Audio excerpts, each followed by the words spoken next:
రేయ్, ఎవర్రా మీరు? సార్ ఇంట్లో రెంట్ దిగడానికి వచ్చాను సార్. అది నేను ఇవ్వను, మీరు దొబ్బేయండి. అదేంటి ఖాళీగానే ఉందిగా? ఇయ్యననింది ఖాళీగా ఉన్నందుకు కాదు, మీరు రూల్స్ బ్రేక్ చేసినందుకు. రూల్స్ బ్రేక్ రూల్స్ చేసి బ్రేక్ చేసామా? అదేంటి అసలు దిగనే లేదు. వచ్చిన 2 నిమిషాల్లో మాకు తెలియని రూల్స్ మేము బ్రేక్ చేసామా? గేట్కి నో పార్కింగ్ బోర్డు పెట్టా, దానికి ముందే నువ్వు బైక్ పార్క్ చేసావు. అక్కడే నాకు ఫస్ట్ ఇంప్రెషన్ పోయింది.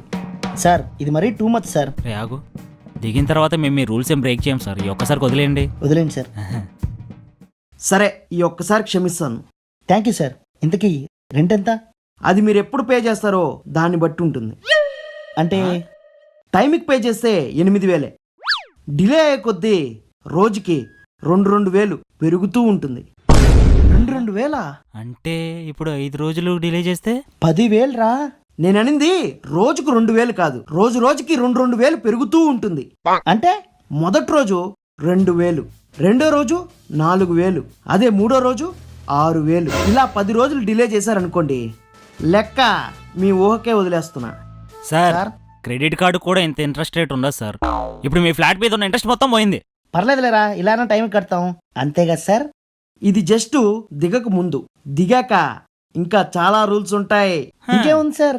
మార్నింగ్ 10 తర్వాత వాటర్ రాదు, నైట్ 10 తర్వాత మీరు రాలేరు. సో నీళ్ళని పొదుపుగా వాడుకోండి, పొద్దు పొడవక ముందే వచ్చేయండి. ఆ, ఇంకా మీ రూమ్ స్పేర్ కి నా దగ్గరే ఉంటుంది. At any given time me room కి నేను రైడ్ చేయొచ్చు. అప్పుడు సిగరెట్ పీకలు కనపన్నా, మందు సీసాలు కనపన్నా బాగోదు. అదే అమ్మాయి కనపడిందనుకో, సార్ మేము చాలా అమాయకులం సార్. అమ్మాయిలు అబ్బే. ఫ్లాట్ నీట్ గా ఉండాలి, సౌండ్ చేయకూడదు. విజిటర్స్ బైక్ 2 కిలోమీటర్ల దూరంలో ఉండాలి. హేయ్! అరే ఇటు చాలా ఓవర్ చేస్తున్నాడు రా. నువ్వు ఇది రెంటల్ అగ్రిమెంట్ అనుకుంటున్నావా, ఇండియన్ పీనల్ కోడ్ అనుకుంటున్నావా? మా స్కూల్స్ కాలేజీలో కూడా ఇన్ని రూల్స్ లేవురా రే. నువ్వు నీ తొక్కలో ఫ్లాట్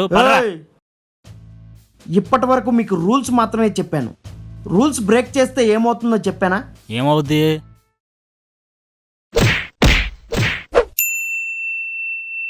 ఎరా అంతా రెడీయే కదా? యారా, beer carton ready, stuff ready, music ready. Music ఏరా తాగే డాన్స్ చేయవా? కింద ఓనర్ ఉన్నాడు కదరా. అబ్బా అలా అంటావా?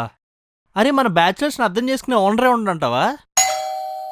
రే ఓనర్ వచ్చాడేమోరా. ఓడి అమ్మా. ఏంటి నీ ఫ్రెండా? పరిచయం చేయలేదంట్రా? అంటే అది ఆ. వీడి పేరు చైతన్య అండి. Hi Chaitanya, hi nice bro. Meeting you. రే నీ ఫ్రెండా? ఇంకా ఆనర్ అనుకుని బీర్ దాయిస్తాను. దొరికేశాంరా. వీరా, నాకు తెలియకుండా సిట్టింగ్ ప్లాన్ చేశారా? రే ఇతను మీ ఫ్రెండ్ కాదా? ఓనర్ రా. ఓడి అమ్మా సత్యం. ఇప్పుడు ఇంటి బయటికి గెంటేస్తారేమో. తీ తీ తీ తీ తీ. మీరు సూపర్ బ్రో. ఏంట్రా నువ్వు మీ ఓనర్ ఎంత చిల్లు అయితే అంత భయపెడిసావు? అందరు ఓనర్లు బ్యాచులతో కలవకుండా సాగుకొడితే ఈయన మాత్రం మనతో కలిసిపోయి సాగుకొడతాడు. అదే ఈయనతో వచ్చిన బాధ. ఇప్పుడు నువ్వు తెచ్చిన కార్టన్ బీర్లు ఉన్నాయా, సగం ఈయనే అవచేస్తాడు. కోట్న అంటే గోప్ పగిలిపోతుంది. నువ్వే న్యాయం చెప్పు బ్రో. వీడి ఇంటర్నెట్ కట్టి ఎన్ని నెలలు అయింది అడుగు. పోనీలే ఫ్రెండ్ కదా అని చెప్పి నేను ఊరుకుంటుంటే నా దగ్గర చీప్ గా బీర్లు దాచేస్తాడు. ఫ్రెండ్ అనుకున్నాను బ్రో. ఊరుకో రవి, ఇప్పటి నుంచి మన ఫ్రెండ్స్ ఓకేనా? ఆడితో కట్టిఫ్ కట్టిఫ్ నీతో బీర్చే. Cheers bro. చియర్స్.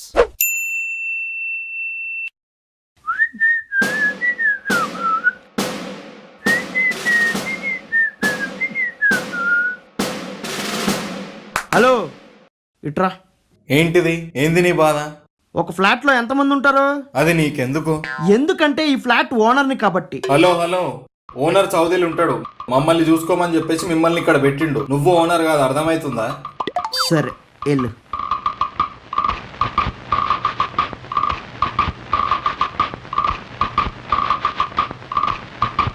హలో, నీకెన్నిసార్లు చెప్పాలి గేట్ ముందు బైక్ పార్క్ చేయొద్దని? ఓనర్ నువ్వా? నువ్వు ఎన్నిసార్లు చెప్పినా నేనేనా? దమ్ముంటే ఓనర్ తను ఫోన్ చేయించు. ఏయ్ హలో, నిన్న సౌదీ నుంచి వీడియో కాల్ చేశాడు ఓనరు. మీరు నా మాట వినకపోతే మెడబెట్టి బయటికి గంటేమన్నాడు.